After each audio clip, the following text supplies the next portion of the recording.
สวัสดีทุกคนมื้อนี้พวกเราสองคนพากันมาบุกเบิกเส้นทางหากินใหม่สะดอกมื้อนี้วันอาทิตย์พากันพักเวียกกับพากันมาลงทาอยู่แคมป์นาของเขาเจ้านี่เนาะอันนี้เห็นบอกคือน้ำท่วมนาแล้วท่านผู้ชมอันนี้คือน้ำท่วมนาเป็นที่เรียบร้อยแล้วท่วมนาท่วมหนองป่าอันนี้แม่น้ำสายลักเด้อแม่น้ำสายลักอยู่เขตบ้านหัวเสียงนะท่านผู้ชมเนาะเห็นบ่น้ำไปน้ำสองสีน้ำตัวนั้นน้ำมะไม้แน่ที่ดำๆนิดนึงน้ำตัวนี้ก็น่าเป็นน้ำขี้ตมแล้วเนาะทางนี้ก็เป็นทาง4 เลนมีเกาะขั้นกลางท่านผู้ชมพอทัดไปนี่ก็สิเป็นนิคมอุตสาหกรรมเขาเนาะนิคมอุตสาหกรรมวันนี้พวกเขาสองคนก็พากันมาหลอกมาลีนมาใส่หมอกใส่มองซะเนาะเดี๋ยวสิซูมให้เบิ่งเด้อตัวนั้นคือนิคมตัวนี้คือนิคมอุตสาหกรรมเด้อนี่เนาะ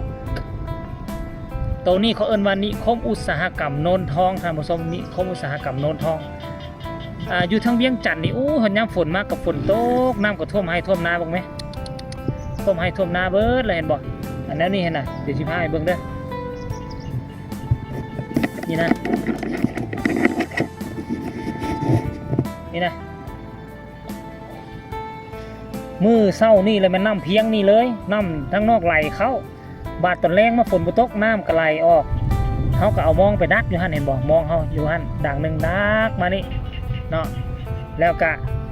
ขึ้นไปนี่มันจะมีป่ามาลงเรืออยู่นี่แหละท่านผู้ชมเอ้ยป่ามันก็อยู่นี่แหละแต่ว่ามันเอาแหมาควงแล้วแปลกประหลาดใจควงแหบ่ได้ท่านผู้ชมควงแหบ่ได้แต่ว่าบัดใส่มองได้สนะใส่มองนำเห็นตู้หนึ่งใส่มองเมื่อวานนี่4-5 หลังคนนี้อ๋อแต่ละหลังมองมีจักเท่าไรตานี่ปลาก็เต็มอยู่เท่านั้นตาท่านผู้ชมเอ้ยแล้วเป้าหมายเฮามื้อนี้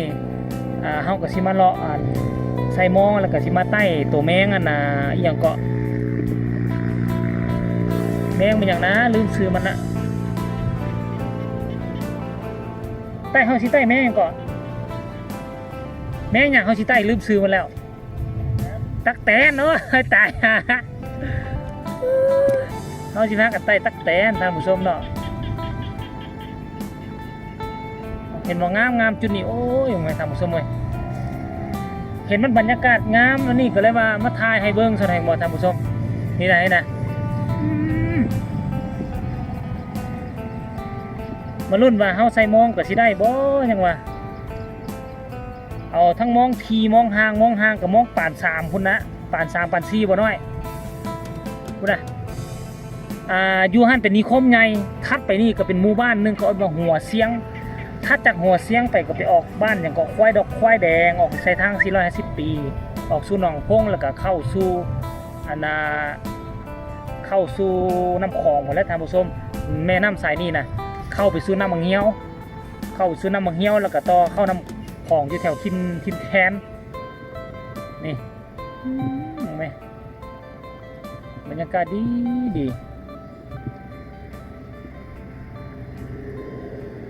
สิได้พอปิ้งแรงอยู่บ่เนาะท่านผู้ชมมื้อนี้เนาะตอนฝนตกเขายังบ่ทันดำนกดำนานี่เฮาก็บ่ฮู้ว่าแถวนี้มันมีนาเนาะที่จริงแถวนี้นี่นะละแมนม่องที่เขียดกบหลายที่สุดตามที่เบิ่งเด้อตามที่เบิ่งนะท่านผู้ชมเอ้ยเบิ่งมั้ยแสงนั่นกระทบใส่ทงนาโอ้ยเบิ่งมั้ยเห็นปลายเข้าบ่ความจริงอันนี้มันเข้าเด้อยู่แถวนี้เขาเฮ็ดนาหวานเขาบ่ได้เฮ็ดนาปลูกมันก็เลยมาเห็นเข้าเป็นขึ้นหญ้านี่ซะนะท่านผู้ชมเว้ย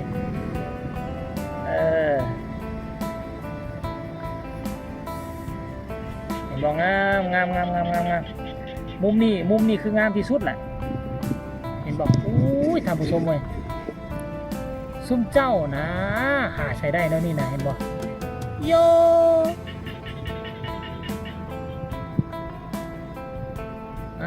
งามสิค่อยเก็บบรรยากาศเอาเด้อแล้วก็มาลุ้นว่าซุมเฮาสิได้ป่ากินแรงเลยบ่เนาะไปนี่มีนิคมใหญ่นิคมโนนทองทัดไปหั่นก็เป็นตลาดใหญ่กรรมกรมาอยู่โรงงานอยู่แถวนิคมโนนทองนี่โอ้ยเป็นหมื่นพุ่นนะ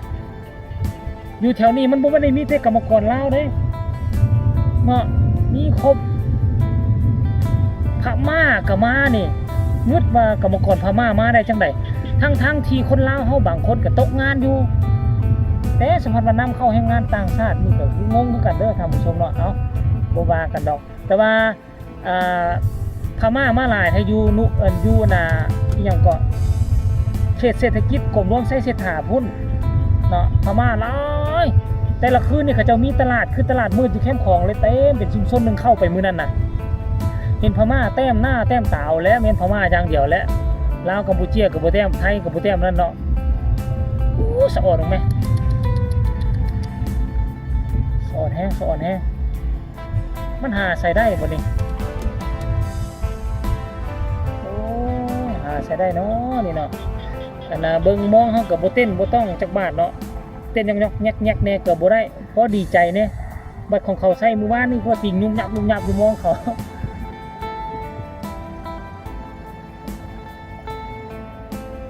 มากัน2คนคันฮู้ว่ามื้อหน้าที่เฮ็ดไส้มาใส่มองนี่เอาไส้มาปะไว้เฮามาจัก 4-5 ชั่วโมงหลังจากนั้นเฮาก็ขึ้นเมื่อแล้วบัดสิกลับเมื่อแล้วก็ย่ามเมื่อหั่นน่ะเอาปากมันลงนะท่านผู้ชมเนาะ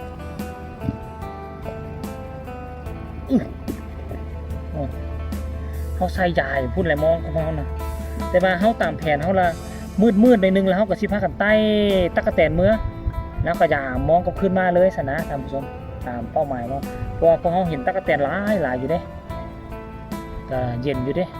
เบิ่งแม่โอ้ยคือเป็นจังซี่เนาะท่านผู้ชมนี่แม่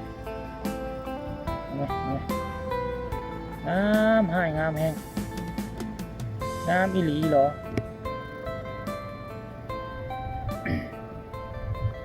อยากให้ทุกคนเห็นภาพบรรยากาศแบบนี้สำหรับบางคนนี่บ่มีโอกาสได้เห็นซ้ำโอ้นั่นมันหยังคือเป็นนั่นอยู่ท่านผู้ชมโยกมาโอ้คักพุ่นน่ะก้อนเมฆน่ะโอ้มางามท่านผู้ชมเอ้ยแม่นรถใหญ่เข้าไปอันนี้เส้นทางลักได้เป็นเส้นทางปูคอนกรีตได้เข้าจากกันทางเลขที่13มากับที่ประมาณมันก็ได้4ลักนี่บ่มาฮอดนี่4-5ลักนะท่านผู้ชมนี่โมเฮานั่งนะงามอยู่เนาะ